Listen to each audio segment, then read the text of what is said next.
नमस्कार, आदाब, स्वागत है आप सभी का स्टार न्यूज। तो अभी तक आपने चैनल को सब्सक्राइब नहीं किए तो चैनल को सब्सक्राइब कर ले, नोटिफिकेशन को ऑन करें और वीडियो को लाइक करें, अपने दोस्तों में ज़्यादा से ज़्यादा शेयर करें। तो बढ़ते हैं खबरों की ओर। सच हर कदम आपके साथ।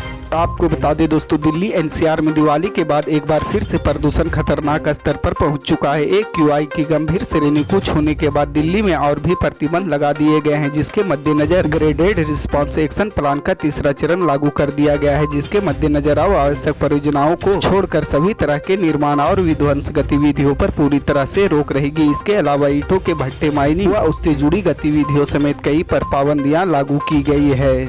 सच हर कदम आपके साथ।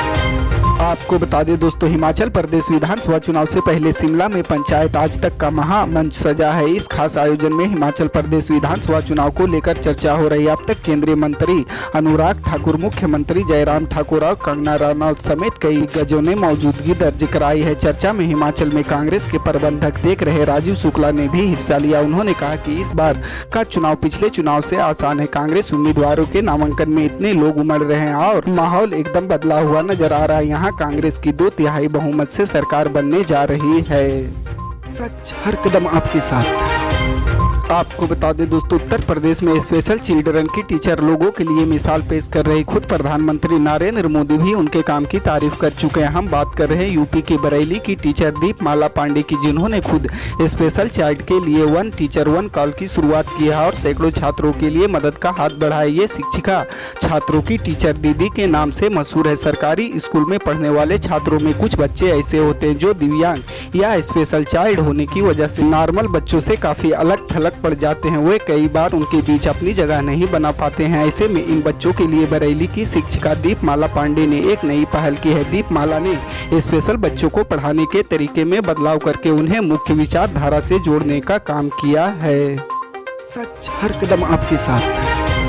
आपको बता दें दोस्तों, महाराष्ट्र से अब टाटा एयरवेज प्रोजेक्ट गुजरात चला गया। बड़ा प्रोजेक्ट प्रदेश से चले जाने के बाद शिंदे फडणवीस सरकार विपक्ष के निशाने पर आ गई है। उद्धव ठाकरे के बेटे आदित्य ने शनिवार को शिंदे फडणवीस सरकार पर हमला बोला। उन्होंने कहा कि अब चौथा प्रोजेक्ट महाराष्ट्र के हाथ से निकल गया है। निवेशकों को महाराष्ट्र पर भरोसा नहीं रहा। उद्योग मंत्री को अब इस्तीफा देना चाहिए। कई विधायक सरकार से नाखुश है। उन्होंने कहा कि एक तरफ हम किसानों को खो रहे हैं और दूसरी तरफ राज्य में उद्योग भी खो रहे हैं। किसानों की आत्महत्या के मामले पर उन्होंने कहा कि यह समय उन किसानों के साथ खड़े होने का है जो कठिन समय का सामना कर रहे हैं। आत्महत्या के मामले में बढ़ रहे हैं, लेकिन कोई मंत्री किसानों के पास नहीं जा रहे और न ही राहत की घोषणा कर रहे। आदित्य ठाकरे ने कहा कि MVA और केंद्र एक साथ काम कर सकते हैं, लेकिन यह प्रदेश सरकार और केंद्र काम नहीं कर पा रहे हैं।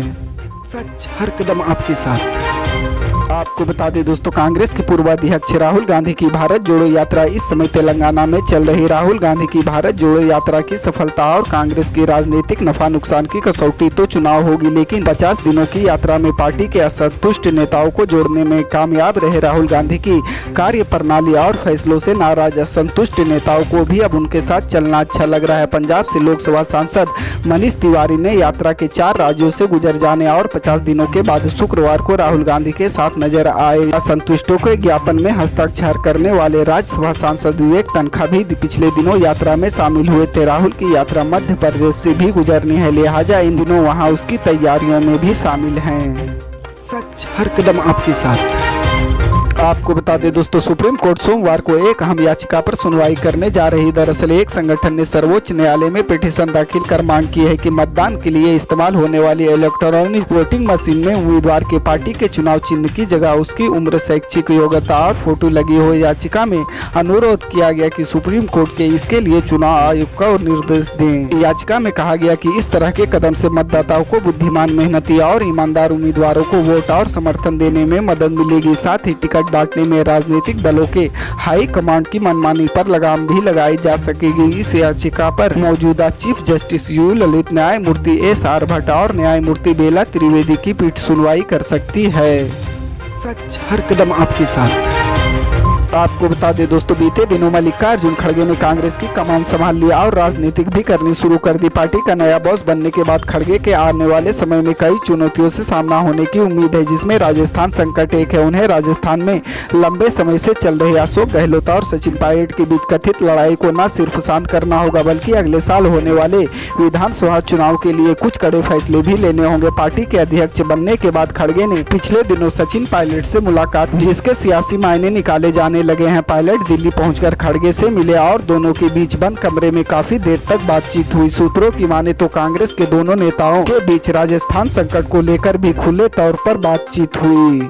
सच हर कदम आपके साथ। आपको बता दें दोस्तों, ऑल इंडिया मजलिस इत्तेहादुल मुस्लिमीन के प्रमुख असदुद्दीन ओवैसी ने शनिवार को 2 दिवसीय गुजरात दौरे पर पहुंचे। ओवैसी ने अपने दौरे के पहले दिन भारतीय जनता पार्टी के सरकार को यूनिफॉर्म सिविल कोड पर घेरा। एबीपी न्यूज के एक्सक्लूसिव इंटरव्यू में ओवैसी ने कहा कि जैसे ही चुनाव करीब आते हैं, बीजेपी ऐसे मुद्दों को उठाना शुरू कर देती है। बीजेपी की पुरानी उसी आदत को उन्होंने दोहराया। ओवैसी ने आगे कहा कि आप यूनिफॉर्म सिविल कोड की बात कर रहे हैं, तो उस कानून में क्या है। ओवैसी ने कहा कि गुजरात के अंदर एक समुदाय दूसरे समुदाय को घर नहीं बेच सकता है।